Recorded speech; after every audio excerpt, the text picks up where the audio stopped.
Paper जो होता है वो स्टूडेंट 120 का होता है। 120 में से मान लो आप 65 भी लेके आते हो ना, 65 नंबर लेके आते हो, तो आपका जो है एडमिशन कंफर्म होने के चांस है। अब स्टूडेंट मैं यहाँ पे आपको बताना चाहता हूँ कि आपका जो मेरिट बनेगा वो कैसे बनता है। तो सबसे पहले आपका एंट्रेंस एग्ज़ाम होता है, वो 120 का हो गया। तो ये आपका हो गया एंट्रेंस एग्ज़ाम हो गया DI का। तो स्टूडेंट एंट्रेंस एग्ज़ाम के बाद आपके मतलब जैसे कि आपने 10th में उसमें पॉलीटेक्निक में है ना, पॉलीटेक्निक में एडमिशन लिया है डिप्लोमा ग्रुप पे,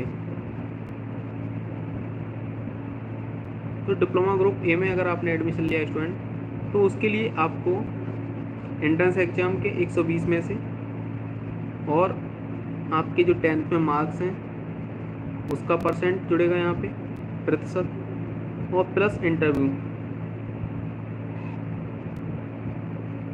तो इंटरव्यू के आपके मार्क्स जुड़ेंगे यहाँ पे। तो इतना जुड़ने के बाद आपका तीनों का मार्क्स जुड़ने के बाद है ना, आपका एक फाइनल मेरिट बनता है।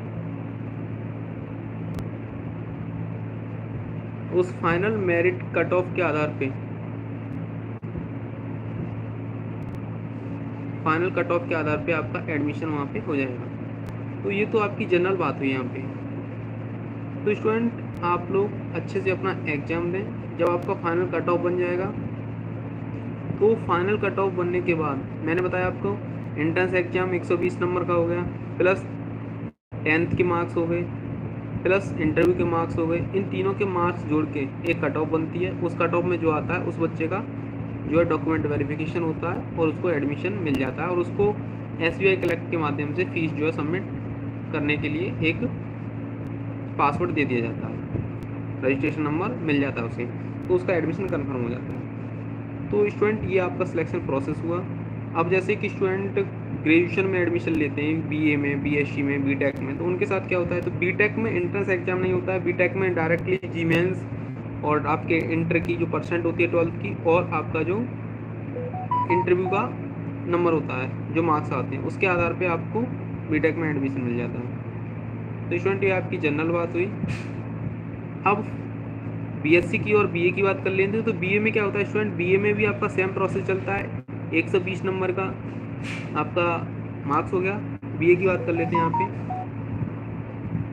तो BA में आपका क्या होता है, 120 नंबर का एंट्रेंस एग्जाम हो गया, और आपकी 10th और 12th इनकी परसेंट है ना, 10th 12th की परसेंट और प्लस इंटरव्यू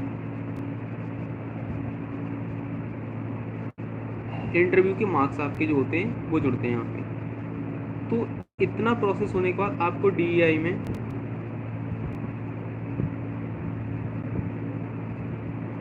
एडमिशन मिल जाता है। तो स्टूडेंट आप इस चीज़ का विशेष ध्यान रखें, और जो मैंने आपको निर्देश बताए हैं कि आप दाएं बाएं नहीं देखेंगे, और पेपर अगर आपको कोई मैथमेटिकल इक्वेशन आपको सॉल्व करनी है तो उसके लिए आप जो है अपने मोबाइल को जो है साइड से रख लेंगे, अपने फेस सामने करके, और टेबल पे सॉल्व करेंगे क्वेश्चन को, है ना। मान लो स्टूडेंट ये आपकी टेबल है, और ये आपने मोबाइल रख दिया अपना यहाँ पे, है ना। तो यहाँ पे मान लो आप बैठे हैं, तो यहाँ पे आप अपना रख लेंगे जो भी आपका A4 साइज़ का पेपर होगा। तो स्टूडेंट आपको जो है A4 साइज़ का पेपर लेना है, A4 साइज़ का, है ना। आप जानते होंगे जिस पे हम फोटो कॉपी निकालते हैं ना, A4, उसको A4 साइज़ बोलते हैं। आप A4 साइज़ का पेपर लेंगे और उस पर आप जो है सॉल्व करेंगे इक्वेशन को, मैथमेटिकल रीजनिंग जो भी कुछ है। उसी के बाद आप जो है अपना वहाँ पे बेस्ट दे सकते हैं। और बाकी आपकी कोई भी क्वेरी है तो आप जो है किसी भी टाइम टेलीग्राम चैनल पे अथवा व्हाट्सएप ग्रुप पे कभी भी पूछ सकते हो, है ना। आपको वहाँ पे बता दिया जाएगा। तो हमारी कोशिश तो यही रहती है कि हम जो है आपको अच्छे से अच्छी इन्फॉर्मेशन दें। तो प्लीज़ स्टूडेंट लाइक और सब्सक्राइब तो आपका बनता है, तो आप वो तो ज़रूर कर लें। तो thank you all of you.